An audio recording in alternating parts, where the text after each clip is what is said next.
I run a lot. When I'm not pretending to stand still, I'm running, but somehow you, God, have seen it fit to let me hasten in my race to see how far I can get before you care.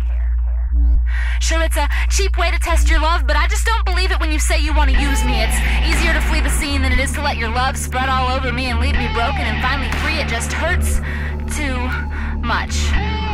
So, I run. Because you are unattainable and the unknown is so painful and your presence is a force I can't escape. But I try. And though I feel you look away from me, you are not blind. And though I feel you cannot hear me, you are not deaf. So, tell me why. Before I was ever thought of or desired, you saw every moment of every day of my life.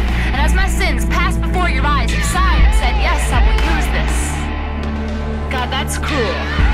At least, that's the way it seems to me from where I'm running, and it seems to be that you're content to just let me get swallowed by the sea. God, deliver me. God, intervene, because I clearly can't stop running, and even my prayers are self-absorbed attempts to save myself with my most holy words. But despite my most elegant expressions of extolment, you will go undoing just what you plan to do, and I cannot change that, and I cannot change you, and I'm angry at you for your very nature, gracious and merciful and slow to anger, abounding in steadfast love, but in the most forgiving tones, you cry out to me, do you do well to be angry?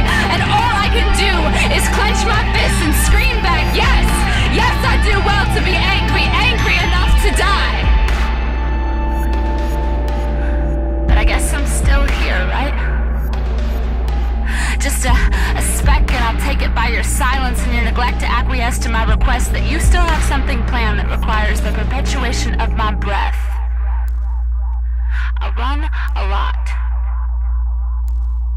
I need some rest.